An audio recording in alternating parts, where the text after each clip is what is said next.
بسم اللہ الرحمن الرحیم الحمدللہ وکفا والصلاة والسلام علی عبادہ الذین اصطفیٰ اما بعد فاعوذ باللہ السمیع العلیم من الشیطان الرجیم بسم اللہ الرحمن الرحیم۔ رفقائے محترم، آج رمضان المبارک کی 29 تاریخ ہے اور اس حوالے سے ہم سورہ البقرہ آیت 102 صفحہ 19 اور 20 اس پہ گفتگو کر رہے تھے۔ اس کا جو پہلا جملہ ہے کہ وَاتَّبَعُوا مَا تَتْلُو الشَّيَاطِينُ عَلَىٰ مُلْكِ سُلَيْمَانَ، یہاں پر ہم گفتگو کر پائے تھے کہ جو وقت تھا اس حوالے سے وہ ختم ہو گیا، تو آج ہم آگے اسی حوالے سے آگے چل رہے ہیں۔ تو آیت 102 سورہ البقرہ صفحہ نمبر 19، بسم اللہ الرحمن الرحیم۔ وَاتَّبَعُوا مَا تَتْلُو الشَّيَاطِينُ عَلَىٰ مُلْكِ سُلَيْمَانَ وَمَا كَفَرَ سُلَيْمَانُ وَلَٰكِنَّ الشَّيَاطِينَ كَفَرُوا يُعَلِّمُونَ النَّاسَ السِّحْرَ۔ فرمایا وَاتَّبَعُوا، اور پیچھا کیا، چلے، پیچھا کیا یا چلے، کون؟ یہود نے فالو کیا یا اتباع کی یا پیچھا کیا ما ان چیزوں کا، وہ قصے، کہانیاں، جادو کے نقش، تعویذات، گنڈے، ٹوٹکے ٹونے، جنتر منتر، تتلو جنہیں پڑھا کرتے تھے، الشیاطین شیطان، نافرمان لوگ، علی ملک سلیمان، سلیمان کی حکومت کے حوالے سے، یعنی وہ یہ کہتے تھے کہ سلیمان کی جو حکومت تھی، ان کی جو بادشاہت تھی، ان کی جو قوت و طاقت تھی، اس کا راز یہ نقوش تھے کہ جو سلیمان کا دبدبہ تھا، حکومت تھی، طاقت تھی، وہ کیا تھی؟ وہ ان تعویذوں کا، گنڈوں کا، ٹوٹکے ٹونے، جنتر منتر، جادو، شعبدے، یہ ان کا نتیجہ تھی کہ اگر تم بھی کرو گے اس جنتر منتر کو، ٹوٹکوں کو، ٹونوں کو، تو تمہیں بھی سلیمان کی طرح حکومت، طاقت، قوت، جاہ و جلال ملے گا۔ تو فرماتے ہیں وَمَا كَفَرَ سُلَيْمَانُ، یہ سمجھنا کہ حکومتیں، ٹوٹکے ٹونے جو ہیں، جنتر منتر جو ہے، اس کے نتیجے میں ملتی ہیں، یہ کفر ہے۔ اور سلیمان سے تو ممکن ہی نہیں کہ وہ اللہ کا بندہ، اللہ کا نبی ہو کر ایسا کفر کرے۔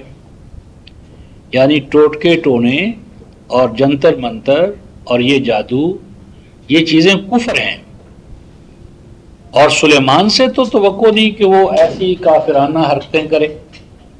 وما کافر سلیمان، اور سلیمان نے ایسی کوئی کافرانہ حرکت نہیں کی تھی، اس سے ایسی کوئی کافرانہ حرکت سرزد نہیں ہوئی تھی۔ وَلَٰكِنَّ الشَّيَاطِينَ كَفَرُوا، یہ تو شیطان تھے کہ جنہوں نے یہ کفر کیا۔ گویا کہ یہ جو ٹوٹکے ٹونے، جادو، جنتر منتر، چھو منتر، اس طرح کی جتنی چیزیں ہیں، یہ اللہ کی نظر میں کفر ہیں اور یہ شیطانوں کا کام ہے۔ اللہ والے یا اللہ کے نیک بندے تعویذات، گنڈے، چھو منتر، جنتر منتر، ان چیزوں سے بالکل پاک ہوتے ہیں کیونکہ یہ کفر ہے۔ اور آگے فرماتے ہیں کہ یہ کافرانہ جو چیزیں تھیں، وَلَٰكِنَّ الشَّيَاطِينَ، لیکن یہ شیطان تھے، کفروا، جو انہوں نے کفر کی روش اختیار کی تھی، يُعَلِّمُونَ النَّاسَ السِّحْرَ، وہ لوگوں کو سحر کی تعلیم دیتے تھے۔ گویا کہ سحر جو ہے، جسے عرف عام میں ہم جادو کہتے ہیں، یہ جادو سیکھنا، سکھانا، اس کی تعلیم دینا، اس کی تعلیم لینا، یہ ایک کافرانہ حرکت ہے، یہ کفر ہے، اور انبیاء علیہ السلام خواہ کوئی ہی کیوں نہ ہو نبی، ناممکن ہے کہ وہ ایسی کوئی کافرانہ حرکت کرے، یہ تو کفر ہے، اور سلیمان سے اس کفر کی نعوذ باللہ ہم کیسے توقع کر سکتے ہیں؟ نمبر دو، اس سے یہ بھی پتہ چلا رفقائے محترم کہ یہ جو تصور ہے کہ جادو کو اللہ تعالیٰ نے اپنے دو فرشتوں پر نازل کیا تھا، یہ بکواس ہے، کیونکہ جب جادو کو اللہ تعالیٰ کفر قرار دے رہے ہیں تو کیسے ہو سکتا ہے کہ اللہ خود ہی کفر کی تعلیم دینے کے لیے ملائکہ کو بھیجے؟ یعنی اللہ تعالیٰ کی ذات سے کیسے توقع کی جا سکتی ہے کہ وہ کفر کی تعلیم دینے کے لیے ملائکہ کو نازل کرے؟ یہ کفر ہے، اور کفر کی تعلیم اللہ تبارک و تعالیٰ سے ناممکن ہے۔ جس طرح وہ کہتے تھے کہ یہ جو جادو کی تعلیم ہے یہ سلیمان کے ہاں سے ہمارے ہاں چلی آ رہی ہے، اسی طرح وہ ایک اور ان کا مان گرنتھ یا بکواس یہ بھی تھا کہ وہ کہتے تھے کہ بابل میں اللہ تعالیٰ نے جبرائیل اور میکائیل پر ان علوم کو نازل کیا تھا، اور وہاں سے پھر ہمارے اکابر کو سینہ در سینہ یہ علوم منتقل ہوئے ہیں۔ تو اب اللہ تعالیٰ اس کی نفی فرماتے ہیں، وَمَا أُنزِلَ عَلَى الْمَلَكَيْنِ بِبَابِلَ، اور یہ جو جادو والے ڈھکوسلے ہیں جن کو یہ علوم کہتے ہیں، اور یہ نازل نہیں کیے گئے، وَمَا أُنزِلَ، اور قطعاً نازل نہیں ہوئی ایسی کوئی چیزیں، عَلَى الْمَلَكَيْنِ، ان دو فرشتوں پر، الف لام جو ہے عہد کا ہے، یعنی جن کا پہلے ذکر ہے، اور وہ دو ملک جن کا ذکر ہے وہ کون ہیں؟ جبریلا و میکالا۔ پہلے جو آیت نمبر 97 میں جو ہے نا کہ من کان عدوا لجبریلا و میکالا فإن اللہ، یہ جو آیت 97 98 میں ہے، جبرائیل اور میکائیل، تو یہ دو ملک جو تھے ان پر کوئی چیز اللہ تعالیٰ نے بابل میں یا کسی اور مقام پر قطع نازل نہیں کی۔ یہ بھی یہود کا ایک مان گڑھن تصور ہے کہ اللہ تعالیٰ نے فرشتوں پر، دو فرشتوں پر یہ تعلیم نازل کی تھی۔ اب اوپر جو آیا تھا رفقائے محترم شیاطینہ، شیاطینہ، اسی نون پر زبر آئی ہے، اسی شیاطین کا اب بدل آ رہا ہے ہاروتا و ماروت، کہ یہ ہاروت اور ماروت شیطان تھے کہ جو شیطان اس جادو کی تعلیم دیا کرتے تھے، یعنی ہاروت اور ماروت کوئی فرشتے نہیں تھے، ہاروت اور ماروت فرشتے نہیں تھے، یہ ہاروت اور ماروت دو اڈے تھے، یہ دو خانقاہیں تھیں جہاں پر کہ یہود کے اندر، اور یہود سے بھی بہت پہلے کلدانیوں کے اندر یہاں سے ٹوٹکے ٹونے، جادو، چھو منتر، اس کی تعلیم کے یہ دو اڈے تھے، دو مرکز تھے، یہ دو خانقاہیں تھیں، یہ دو وہ گویا کہ تعلیم گاہیں سمجھ لیں، دو یونیورسٹیاں مراکز سمجھ لیں کہ جہاں سے یہ ساری تعلیم جو ہے وہ انسانیت میں یا یہود کے اندر یا مشرق کے اندر جتنا بھی فساد پیدا ہوا ہے وہ ہاروت اور ماروت کی جو انسٹیٹیوشنز تھیں وہاں سے یہ فساد والی تعلیم انسانوں میں یا بالخصوص یہود میں عام ہوئی اور پھر ان کے قلوب و اذہان پر چھا گئی۔ اس میں ہاروت اور ماروت کے بارے میں بڑی اہم بات یہ ہے کہ عام طور پر اسے کہا جاتا ہے کہ ہاروت اور ماروت جو ہے ان کا کوئی معنی نہیں ہے، بس یہ نام ہے، پراپر ناؤن، علم، تو پراپر ناؤن یہ آلام ہے، نام ہے، بس اس کا کوئی معنی یا حقیقت سے کوئی تعلق نہیں ہوتا، لیکن یہ غلط بات ہے۔ ہاروت رفقائے محترم عربی زبان میں ہاراتا، ہے رے تے، ہاراتا سے ہاروت فاعول کا وزن ہے، ہاروت بر وزن طاغوت، فاروق، فاعول، یہ فاعول مبالغے کا وزن ہے، اور ماروت جو ہے اس کا روٹ ہے ماراتا، میم ریتے، مرت۔ ہاروت اور ماروت یہ دونوں بامانہ لفظ ہیں، اور یہ ان یعنی افراد کو یا اداروں کو کہ جو یہ کام کرتے تھے ان کی نمائندگی کرتے بہت بہتر۔ ہاراتا کیا ہوتا ہے؟ ہے ریتے ہارت، ہاراتا کہتے ہیں رفقائے محترم کسی جڑی ہوئی چیز کو ٹکڑے ٹکڑے کر دینا، کوئی چیز جو باہم وابستہ ہو، جڑی ہوئی ہو، اس کو پارا پارا کرنا اور اس کو ٹکڑے ٹکڑے کرنا، کسی واحد متحد چیز کو پارا پارا کرنا، ٹکڑے ٹکڑے کرنا، یہ ایک معنی ہے ہاراتا کا۔ ہاروت اس میں مبالغہ ہوا، یعنی متحد سوسائٹی کو، متحد جماعت کو، یعنی پارا پارا کرنے والی طاقت، پراگندہ کرنے والی طاقت، اختلاف اور تفرقہ پیدا کرنے والی طاقت۔ اور پھر ہاراتا کہتے ہیں یعنی خاص طور پر میاں بیوی کے جو تعلقات ہیں ان میں بدگمانیاں پیدا کر کے ان کو ایک دوسرے سے پھاڑ دینا، جدا کر دینا، امام کو اس کی امت سے جدا کرنا، بھیڑوں کو چرواہوں سے، بھیڑوں کا جو چرواہا ہے اس کے مابین خلیج حائل کرنا کہ وہ الگ الگ ہو جائیں، اور پھر جب کوئی چیز ٹکڑے ٹکڑے ہو جائے تو اس کو جلا دینا۔ اور یہ جو ہاراتا کا لغوی مفہوم ہے، اگر اسی پر آپ تحقیق کو آگے چلائیں تو سارا ہاروت کا کردار جو ہے وہ ہمارے سامنے آ جائے گا۔ تو یہ وہ تخریبی قوت ہے، تخریبی قوت جو امت کے اندر کیا پیدا کرتی ہے؟ اختلاف پیدا کرتی ہے، تفرقہ پیدا کرتی ہے، اور جو عائلی زندگی ہے، جو عائلی زندگی یعنی دو افراد کے مابین جو ایک کنٹیکٹ ہوتا ہے تو ان کے مابین بدگمانیاں پیدا کر کے ایک دوسرے سے ان کو دور کر دینا، امام اور امت کو ایک دوسرے سے الگ الگ کر دینا، اور اس کا سارا جو پروسیس ہے وہ 112 میں یہ تفصیل سے ہمارے سامنے آئے گا۔ وہ شیطانی گروہ جو زخرف القول غرورا، جھوٹی وحی پیدا کرتا ہے تاکہ وحی پر متحد امت جو ہے اس کے اندر اختلاف و تفرقہ پیدا کرے، امت اور امام میں بدگمانیاں پیدا کرے، اور اسی طرح عائلی زندگی کو پارا پارا کر کے انارکی کا ماحول پیدا کرے۔ تو یہ تو ہاراتا کا لغوی معنی ہے، اور ابھی ہم اس پر قرآنی آیات کے حوالے سے اور گفتگو کریں گے۔ اس کے بعد ہے ماروت۔ ماراتا کہتے ہیں رفقائے محترم قافلے کو ایسی وادی میں لے جانا جہاں اس کے لیے پانی نہ ہو، پانی نہیں ہے، ان کے لیے چارہ نہیں ہے، تو پانی اور چارہ اگر نہیں ہوگا تو قافلہ تباہ و برباد ہوگا۔ اور ایسی زمین مرت، ارضن مرت، ایسی زمین کو کہتے ہیں کہ جس میں بیج ڈالا جائے تو وہ بیج جو ہے اس کو قبول نہ کرے، یعنی جدوجہد اکارت جائے، جسے ہم کہتے ہیں زمین شور، یعنی شور زمین، بنجر زمین کہ جس کی زرخیزی ختم ہو چکی ہے۔ تو ماروت ہوا وہ ادارہ کہ جو امت کو اس کی زرخیزی سے محروم کرے، اسے فرٹائل نہ ہونے دے، اسے بنجر بنائے، اور اس طرح جو جدوجہد جس منطقی انجام تک پہنچنی چاہیے اس سے اس کو محروم کر دے۔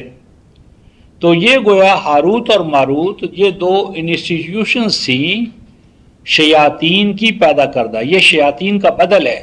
ہاروت اور ماروت شیاطین، جو ولاکن شیاطین نون پر جو زبر ہے وہی زبر یہاں ہاروتا اور ماروتا پر آ رہی ہے۔ اور یہ ہاروت اور ماروت امت میں جب کام کرتے تھے تو ان کا طریقے واردات یہ ہوتا تھا، وَمَا يُعَلِّمَانِ مِنْ أَحَدٍ حَتَّى يَقُولَا إِنَّمَا نَحْنُ فِتْنَةٌ فَلَا تَكْفُرْ۔ اپنی پاک دامنی کی دھونس جمانے کے لیے ان کا طریقے واردات یہ ہوتا تھا، اور نہیں تعلیم دیتے تھے وہ کسی کو اپنے افکار و تصورات کی، جو ان کے پاس منفی اور تخریبی افکار ہوتے تھے ان کی وہ تعلیم کسی کو نہیں دیتے تھے۔ حتیٰ یقولا، یہاں تک کہ جب وہ یہ نہ کہیں، یعنی پہلے ایک لیکچر دیتے تھے، اور وہ لیکچر یوں دیتے تھے کہ انما نحن فتنہ فلا تکفر، کہ لوگوں جو سیکھنے والا آ رہا ہے اسے کہو بھئی ہمارے پاس مت آؤ، ہمارے پاس آنے سے علماء تمہارے خلاف ہو جائیں گے، گھر والے تمہارے خلاف ہو جائیں گے، تمہیں فتن میں مبتلا ہونا پڑے گا، ہمارے پاس آ کر تم کیا لینا چاہتے ہو، ہمارے پاس کچھ بھی نہیں ہے، جاؤ فلا تکفر۔ کیوں؟ اور اگر تم نے ہم سے کچھ چیز سیکھ لی اور بعد میں تم فتنوں میں مبتلا ہو گئے تو تم کفر کر بیٹھو گے، تو اس سے تم بھی پکڑے جاؤ گے، ہم بھی پکڑے جائیں گے۔ یعنی وہ اپنا تقدس قائم کرنے کے لیے یا مریدوں کو اور پکا کرنے کے لیے یہ کہتے تھے ہمارے پاس کیا دھرا ہے، کیوں ہمارے پاس آ جاتے ہو، ہمارے پاس مت آؤ، کیوں کہ اگر تم یہ چیزیں سیکھیں اور پھر تم نے انکار کیا تو اس سے تم کافر ہو جاؤ گے، تمہارا ستیہ ناش ہو جائے گا، تباہ و برباد ہو جاؤ گے۔ تو ان کو وہ پکا کرنے کے لیے اپنے مریدوں کو، جس طرح آج ہم پیروں کو دیکھتے ہیں کہ بھئی ہمارے پاس کیا رکھا ہے، منہ اٹھائے آتے ہو، ہاں جی ہم تو تمہیں روکتے ہیں، ہمارے یعنی وہ اپنی کسر نفسی کر کے ان کو اور زیادہ پکا کرتے تھے۔ فَيَتَعَلَّمُونَ مِنْهُمَا مَا يُفَرِّقُونَ بِهِ بَيْنَ الْمَرْءِ وَزَوْجِهِ، فرمایا کہ وہ ہاروت اور ماروت سے جو افکار و تصورات وہ سیکھتے تھے، اس کے آخری انجام کے حوالے سے اللہ پاک فرماتے ہیں پس ان دونوں اداروں سے ان کے سیکھنے والے شاگرد سیکھتے تھے، ان دونوں اداروں سے، دونوں افراد سے، دونوں اساتذہ سے، دونوں انسٹیٹیوشن سے ایسی تعلیمات، ایسے افکار و تصورات، ایسی چیزیں یفرقون بہ بین المرء و زوجہ، جس سے وہ میاں خامند اور بیوی کے مابین جدائی پیدا کی جائے، یعنی خامند اور بیوی کے مابین کیا ہو، جدائی پیدا ہو، انتشار پیدا ہو، یعنی آئلی زندگی جو ہے نا، آئلی زندگی، یہ ان کا ہدف اور ٹارگٹ تھا۔ اور ہر سوسائٹی رفقائے محترم، اس کی اساس میاں بیوی کی ایک جو واحد سوسائٹی یعنی ایک اکائی ہے، اس کو پارا پارا کرنا ہے۔ ہر انارکسٹ وہ جس پر حملہ کرے گا وہ کس پر کرے گا کہ میاں بیوی کا جو رشتہ ہے یہ ایک خریدنی اور فروختنی چیز بن جائے، اس کا تقدس ختم ہو جائے۔ میاں بیوی ہونے کی ضرورت ہی کیا ہے، یعنی جنس کے تقاضوں کو میاں بیوی کے بغیر آزاد، فری سیکس، اور فری سیکس جب سوسائٹی اس اساس پر قائم ہوگی تو تمام رفقائے محترم آئلی زندگی تباہ نہیں ہوگی، پورا معاشرہ تباہ ہوگا، وہ تمام قدریں تباہ ہو جائیں گی کہ جن پر انسانی سوسائٹی قائم ہے۔ تو گویا کہ یہ چاہتے یہ تھے کہ مادر پیدر انسان آزاد ہو جائے، کوئی لائبلٹی نہ ہو، کوئی کسی کے اوپر یعنی ذمہ داری نہ ہو، یعنی ایک طرف تو سرمایہ دارانہ نظام ہو، اور سرمایہ دار نظام کے اندر جنس جو ہے وہ غالب ہو اور فری سیکس ہو، تو نتیجہ کیا نکلے گا؟ فرمایا کہ وہ پھر پارا پارا ہوتی تھی سوسائٹی۔ اور آگے قرآن کہتا ہے کہ یہ جو توہم پرست انسان ہوتے ہیں، اس کو کسی نے کوئی ذہن میں بات ڈال دی، مثلا تعویذ، میاں کو کہہ دیا خاوند کے بارے میں، بیوی کے بارے میں، یا بیوی کو خاوند، بھائی تیرے اوپر تو فلاں نے تعویذ ڈالے۔ اب وہ اتنے توہم پرست ہوتے ہیں کہ تعویذ ڈلے ہوں یا نہ ڈلے ہوں، یا اس کا کوئی ادھر ادھر کا کوئی شائبہ بھی نظر آ گیا تو اب بیچارہ اندر ہی اندر گھل رہا ہے، مرد ہو یا عورت، اور کوئی دوائی کارگر نہیں ہو رہی، کیونکہ اصلاً تو ان کے ذہن کو وہ معوف کرتے ہیں، نفسیاتی طور پر ان کا ذہن متاثر ہوتا ہے، اور جب ذہن متاثر ہوتا ہے تو جو ادھر ادھر کی الا بلا ہوتی ہے وہ خود بخود ان کے ذہن میں اپنا مقام بنانا شروع کر دیتی ہے۔ تو فرمایا کہ یقین رکھو کہ ان ٹوٹکوں ٹونوں سے انسان کو کچھ نہیں ہوتا۔ فرماتے ہیں کہ وَمَا هُمْ بِضَارِّينَ بِهِ مِنْ أَحَدٍ إِلَّا بِإِذْنِ اللَّهِ، فرمایا کہ یہ ٹوٹکے ٹونے کرنے والے نہیں ہیں یہ انسانوں کو ٹوٹکے ٹونے یا جادو سے نقصان پہنچا سکنے والے بہی، اس کے ذریعے، من احدن، کسی کو بھی، یعنی کسی تعویذ گنڈے سے، ٹوٹکے ٹونے سے قطعاً کسی کو کوئی نقصان نہیں پہنچتا، الا باذن اللہ، ہاں کوئی اگر نقصان پہنچتا ہے تو کسی اللہ کے ٹھہرائے ہوئے قانون کی وجہ سے، یعنی ایسا ہوتا ہے کہ ایک طرف انسان اس توہم میں مبتلا ہوتا ہے، دوسری طرف سے اس سے کوئی قانون الہی جو ہے اس کو چھوڑ بیٹھتا ہے، تو کسی قانون فطرت کو نظر انداز کرنے کی وجہ سے اس کو کوئی نقصان ہو گیا، مثلا محنت کی نہیں اور فیل ہو گیا، تو نتیجہ کیا نکلا؟ اجے نہیں، یہ بات نہیں ہے، بلکہ بات یہ ہے کہ تمہارے اوپر تو تعویذ ڈالے گئے تھے، اب تعویذ رہ گئے اور جو اس کا محنت نہ کرنے کا جو عمل تھا وہ بیک گراؤنڈ میں چلا گیا. تو یعنی اگر کوئی نقصان ہوتا ہے تو کسی نہ کسی قانونی شک کو جو اللہ کی ٹھہرائی ہوئی ہے اس کو نظر انداز کرنے سے نقصان ہوتا ہے. لیکن وہ توہم پر سمجھتے ہیں نہیں صاحب یہ جو تعویذوں کا اثر ہے، گنڈے کا اثر ہے، جادو کا اثر ہے، فلاں چیز کا اثر ہے. اور فرمایا وَيَتَعَلَّمُونَ مَا يَضُرُّهُمْ وَلَا يَنفَعُهُمْ، اور پھر وہ سیکھتے ہیں ان سے وہ چیزیں جو ان کو اصلاً نہ نفع پہنچاتی نہ نقصان. لیکن ایک حوالے سے ان کا نقصان ضرور ہوتا ہے کہ ان کی شخصیت پارا پارا ہو جاتی ہے، انہیں اپنی ذات پر اعتماد نہیں رکھتا، یعنی وہ چیز اپنی ذات میں نفع نقصان کی حامل نہیں ہوتی، لیکن ان کی جو نفسیات بن جاتی ہے وہ نفسیات ہے کہ جس سے ان کو پے بپے نقصان ہوتا ہے. وَلَقَدْ عَلِمُوا لَمَنِ اشْتَرَاهُ مَا لَهُ فِي الْآخِرَةِ مِنْ خَلَاقٍ، اور یہ اچھی طرح اس بات کو جانتے تھے کہ جو یہ ٹوٹکے ٹونے جادو جنتر منتر خریدے، اس کی خرید و فروخت کرے، اس کو رواج دے، اس کو کسی امت میں پروان چڑھائے، مَا لَهُ فِي الْآخِرَةِ مِنْ خَلَاقٍ، اس کا کبھی مستقبل جو ہے وہ بہتر نہیں ہو سکتا. یعنی یہ مستقبل کو پارا پارا کرنے کی منفی ابلیسی تدابیر ہیں.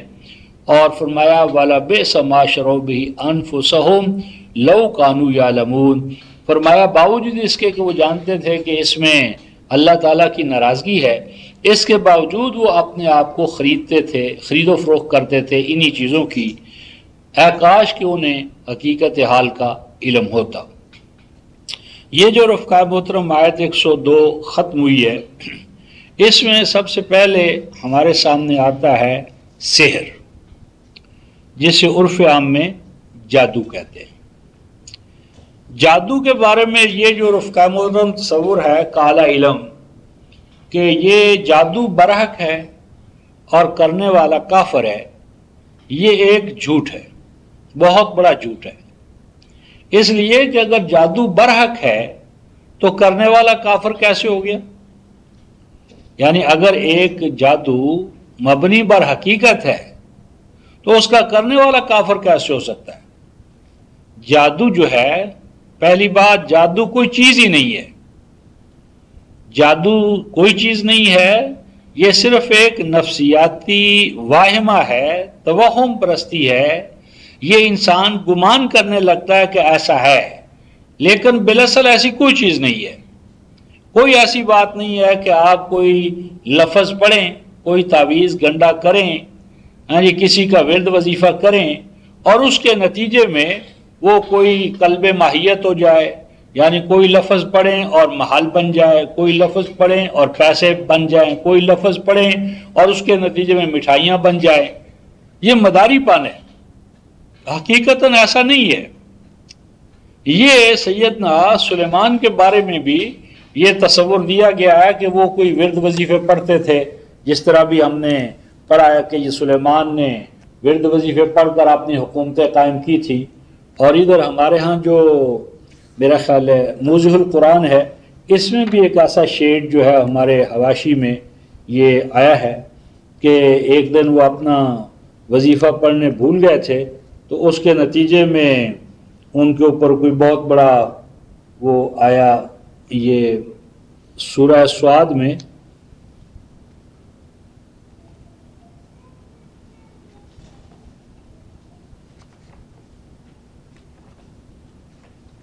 ہاں یہ 545 صفحہ ہے.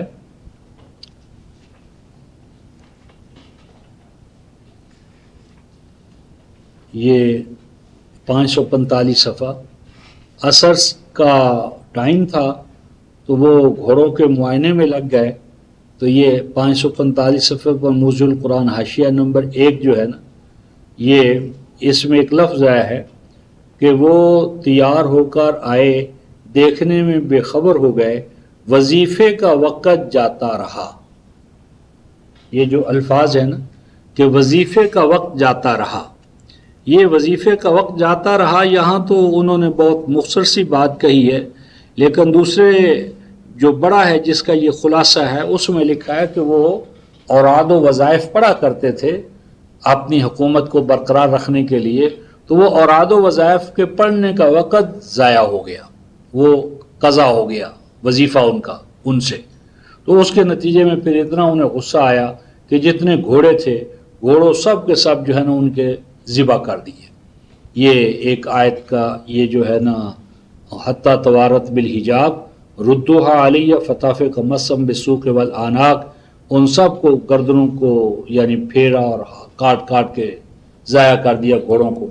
تو یہ وظائف سے حکومتوں کا قیام جو ہے یہ شیطانی طاقتوں کا تصور ہے. انبیاء علیہ السلام اس بات سے بہت ابو ہیں. اس ضمن میں ہم قرآن حکیم سے چند ایک مقامات دیکھتے ہیں کہ اللہ تعالیٰ کے ہاں سنت کیا ہے اور کیا پڑھنے پڑھانے سے کوئی چیزیں واقعی تبدیل ہوتی ہیں اور ان سے کوئی چیز حاصل ہوتی ہے. تو اس میں رفقا محترم پہلے ایک ضابطہ ہے، سورہ رعد 13ویں سورہ آیت نمبر 31 13-31 304 صفحہ ہوگا، 304 صفحہ. یہ 304 صفحہ آیت 31 وَلَوْ أَنَّ قُرْآنًا، اے کاش کہ کوئی ایسا قرآن ہوتا. وَلَوْ أَنَّ، اے کاش کے، واو اور لو کاش کے، ان بلا شبہ، اے کاش کے بلا شبہ ایسا ہوتا. کیا ہوتا؟ قرآنً، قرآن یعنی کوئی سا قرآن، اور قرآن دوسرا معنی پڑھنے والی چیز، اور نکرہ جو رکھا ہے تو کوئی قرآن، کسی دور کا قرآن، کوئی بھی پڑھنے کی چیز ایسی ہوتی کہ جس کو اگر پڑھ لیا جاتا تو پھر کیا ہوتا؟ سیرت بہ الجبال، کاش کہ کوئی ایسی پڑھنے کی چیز ہوتی، وظیفہ ہوتا، جنتر منتر ہوتا کہ اس کو پڑھنے سے کیا ہوتا؟ سیرت بہ الجبال، چلنے لگتے اس کے پڑھنے سے پہاڑ.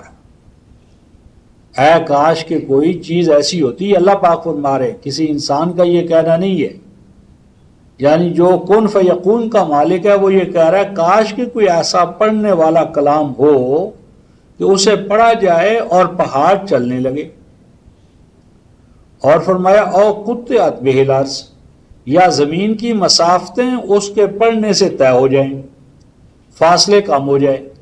یعنی آپ اس پڑھنے والی چیز کو پڑھیں اور آپ کے اور سری نگر کے درمیان کا جو سفر ہے وہ بالکل، یعنی یہاں سے قدم اٹھائیں اور وہاں جا کر پڑھیں، یہاں ہاتھ پھیلائیں اور آپ کا وہ سری نگر پر جا کر ہاتھ پہنچ جائے.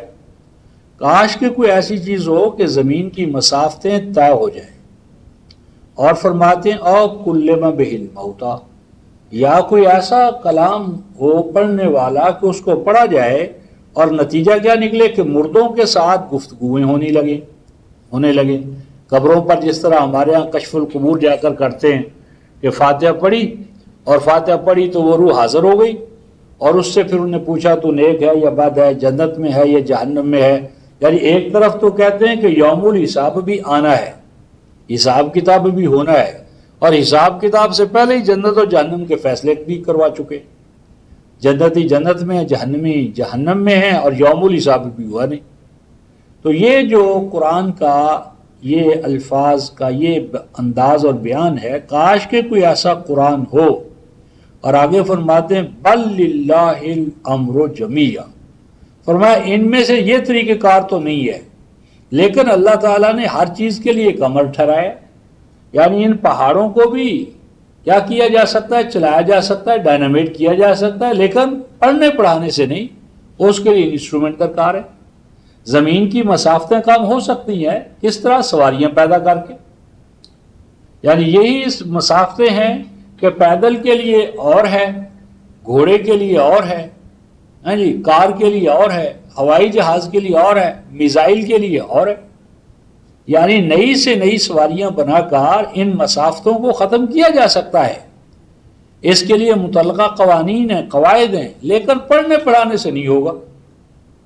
تو کیا ایمان والوں کو یقین نہیں آ گیا کہ اگر اس طرح کے پڑھنے پڑھانے ٹوٹکے ٹونے جنتر منتر سے اللہ تعالیٰ نے لوگوں کو ہدایت دینا ہوتی لَحَدَ النَّاسَ جَمِيعًا، تو پھر لوگوں کو اللہ تعالیٰ اس کا مکلف ہی نہ ٹھہراتا کہ وہ از خود قبول کریں یا رد کریں، پھر اللہ سب کو پیدائشی طور پر مومن بنا دیتا، ہدایت یافتہ کر دیتا۔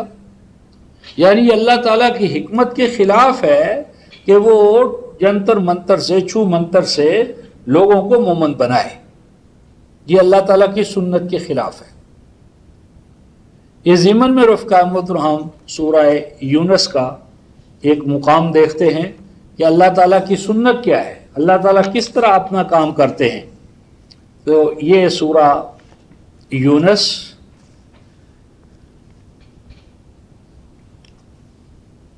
یہ صفحہ ہوگا 262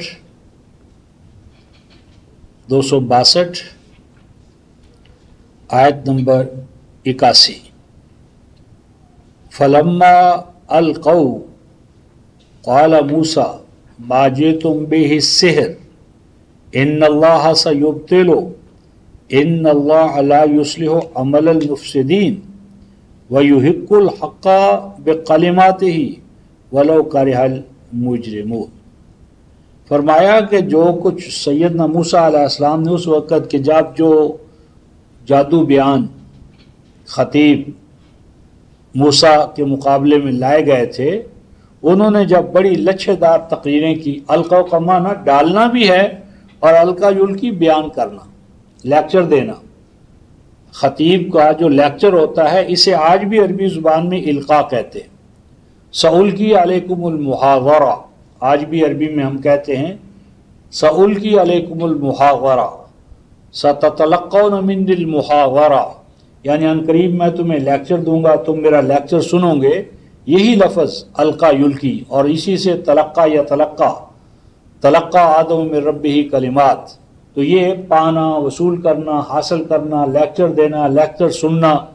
تو فرمایا فلما القوا، جب انہوں نے اپنے لیکچر دے دیے، وہ اپنے لیکچر دے کر فارغ ہو گئے، تو قال موسیٰ علیہ السلام نے کہا ما جئتم بہ السحر، کہ جو دلائل تم نے دیے ہیں، جو لیکچرز تم نے دیے ہیں، جو فرعون کے اس نظام کے اندر رب اعلیٰ ہونے کے جو دلائل تم نے دیے ہیں، یہ سارے کے سارے باطل ہیں، یہ ان میں سے کوئی بھی حقیقت پہ مبنی نہیں ہے۔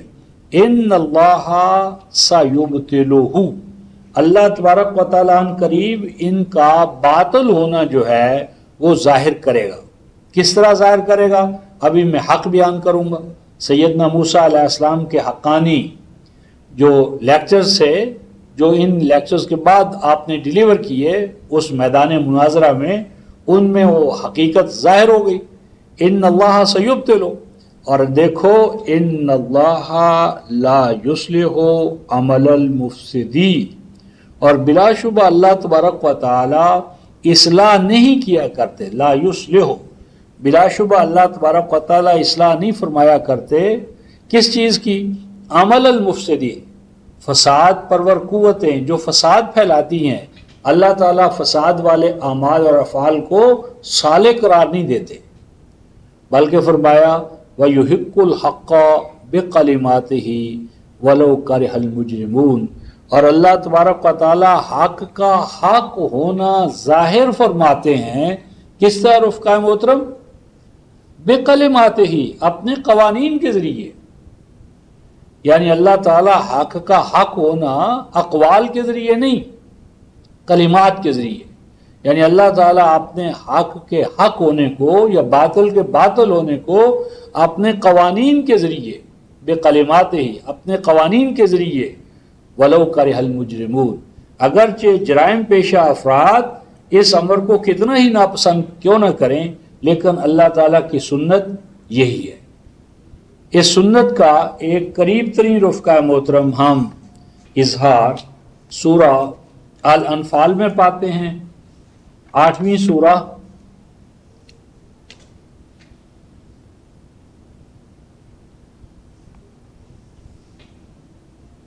یہ